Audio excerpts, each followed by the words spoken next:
В минувшее воскресенье в Республике Коми прошли дополнительные выборы депутатов в региональный госсовет, а также в органы местного самоуправления. В Сосногорском районе выбирали депутата Государственного совета Коми 6-го созыва по Ирайольскому избирательному округу номер 10, в который входят Сосногорский и Ижемский районы.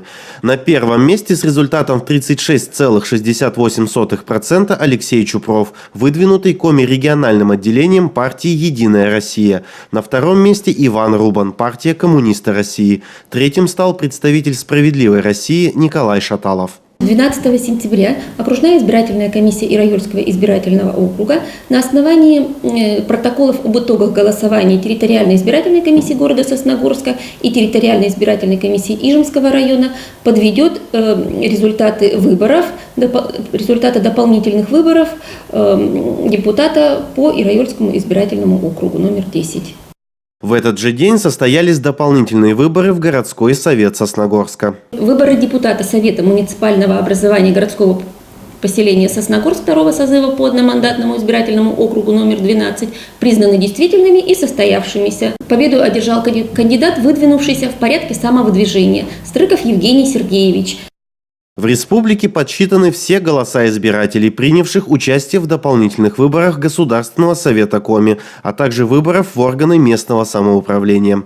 Подводя итоги, председатель территориальной избирательной комиссии отметила, что в Сосногорском районе нарушений избирательного законодательства не было, а явка составила 13,51%.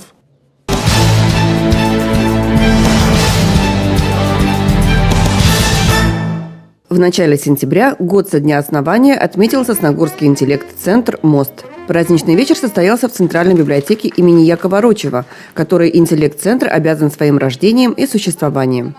Чуть больше года назад библиотека стала победителем конкурса «Народный бюджет». Грант в размере 300 тысяч рублей позволил переоборудовать читальный зал.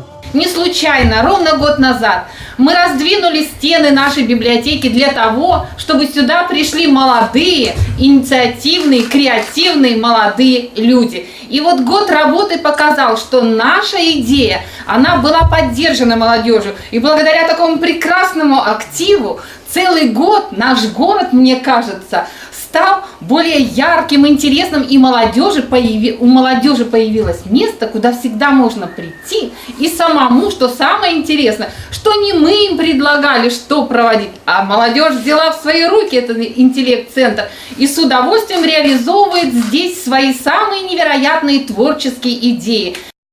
Свой день рождения мостовцы решили отметить в любимом формате, когда в действие вовлекаются и гости, и зрители.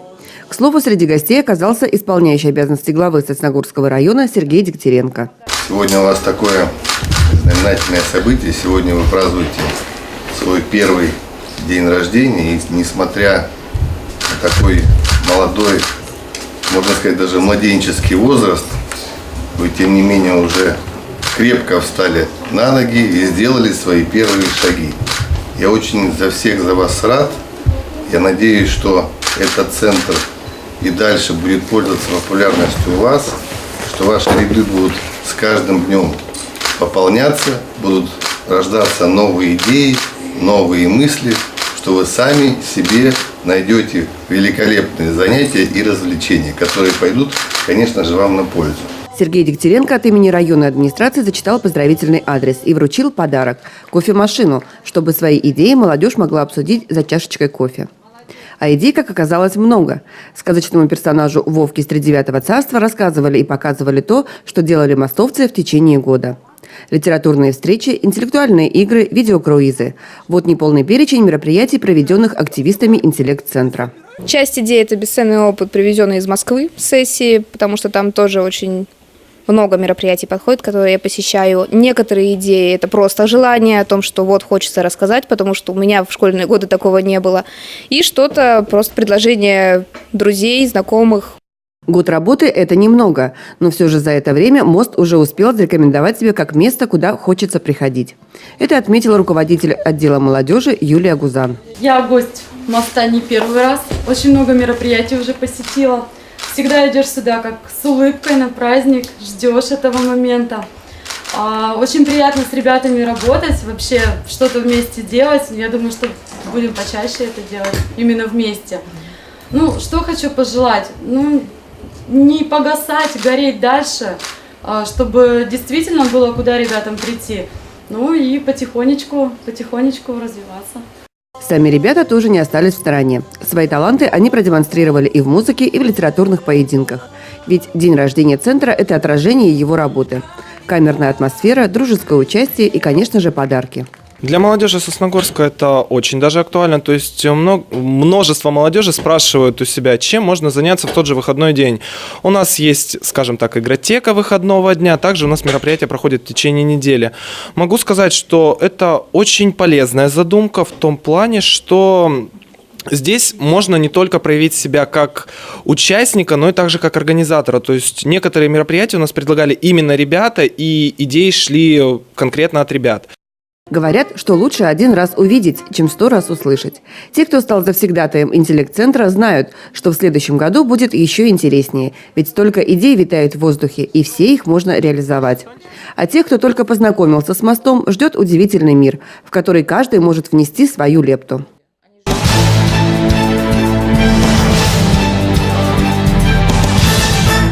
«Горизонт» зажигает звезды, а также открывает свои двери для тех, кто решил связать свою жизнь с творчеством.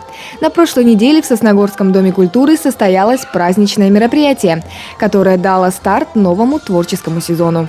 Именно сегодня этим мероприятием мы открываем новый творческий сезон, потому что на сцене после лета мы собрались впервые. Надеемся на то, что зрителям мы за лето не разонравились, мы сможем показать высокий класс. Прошедший сезон для Дома культуры стал весьма насыщенным. Помимо всего, он также был богат на юбилеи. Свое 15-летие в начале года отметил фестиваль духовной музыки «Вифлеемская звезда». Громким событием лета стало 25-летие легендарного Сосногорского рок-фестиваля. А уже в конце августа прошел 10-й по счету национальный фестиваль Сосногорья. Кроме творческого развития, «Горизонт» получил и материально-техническое. Специально для выступления коллективов города и района был приобретен новый сценический комплекс, который местные артисты уже успели опробовать на праздновании Дня Республики Коми. Новый сезон – это всегда новые планы, как, например, у молодой вокальной группы «Ассоль» под руководством Натальи Тацкой.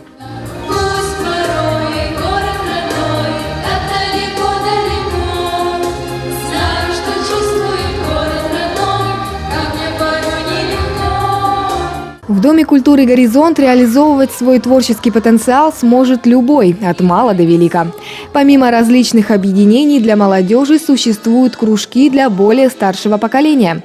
Одними из хорошо узнаваемых являются Народный хор ветеранов под руководством заслуженного работника культуры Российской Федерации Станислава Пахтушкина, а также ансамбль песни «Надежда».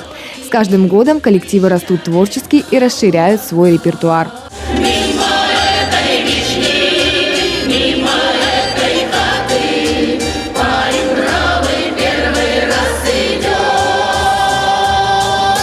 Творческие коллективы Сосногорска неоспоримо являются гордостью нашего города и района. Они участвуют в различных конкурсах и выезжают на масштабные мероприятия по всей России, привозя с собой множество наград. Хочется верить, что новый сезон 2019 года, конечно, подарит сосногорцам массу положительных впечатлений. Мы над этим поработаем. Приглашаем всех на наши мероприятия. У нас есть кое-какие положительные изменения. У нас появились новые костюмы у коллективов, у нас появилось новое звуковое оборудование. И, естественно, громадье творческих планов. Поэтому приглашаем. Думаю, что всем понравится.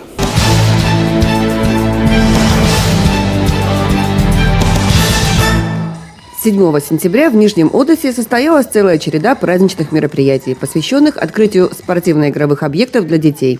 Одним из счастливых обладателей новенькой площадки стал детский сад номер 5 поселка. Ее появлению предшествовала большая и кропотливая работа, инициаторами которой выступили сотрудники учреждения. Ими был написан и подан для участия в грантовом конкурсе «Лукойла» проект под названием «Спортландия». Проект получил одобрение и стал победителем. Благодаря этому 150 малышей теперь могут ежедневно не только совершать обычные прогулки, но и активно заниматься спортом и развивающими играми на свежем воздухе. Как отметил на торжественном мероприятии, специально организованном в детском саду по этому поводу руководитель Нижнеодерской администрации Юрий Аксенов, такие проекты позволяют расширить возможности детского учреждения в воспитании здорового подрастающего поколения. Очень радостно видеть, что садик у нас развивается, что участвует в таких замечательных проектах. И сегодня одним из показателей, это как раз детская площадка спортивная, которая деткам будет нравиться, и они с удовольствием будут на ней играть. Оздоровительным объектом в Нижнем Одессе теперь может похвастаться и дом-интернат для инвалидов и престарелых. На территории этого учреждения также установлен уличный тренажерный комплекс, заниматься на котором могут люди с различными ограничениями по здоровью. Тренажеры с крутящимися элементами для рук и ног, силовые турники, велотренажеры. Все это будет способствовать сохранению здоровья тех, кто проживает в доме-интернате. Завершилась праздничная череда открытием большого игрового комплекса в центре поселка. С таким замечательным событием детей и взрослых поздравила представитель компании «Лукойл». Детская игровая площадка приобретена в рамках соглашения о сотрудничестве между правительством Республики Коми и ПАО «Лукойл», объем финансирования которого в этом году увеличен до рекордных 2,5 миллиардов рублей. Представляете, какая цифра? Это не только по вашему поселку. Уверена, эта красочная площадка с безопасными игровыми модулями станет центром притяжения для юных жителей вашего поселка. С праздником вас, дорогие друзья! Яркие горки, новые качели и карусели. Все это теперь во владении Нижнеодесской детворы. Руководство поселка уверено, что и взрослые, и малыши будут бережно относиться к такому полезному подарку, что позволит продолжить сотрудничество с «Лукойлом» и увеличить количество мест для отдыха жителей.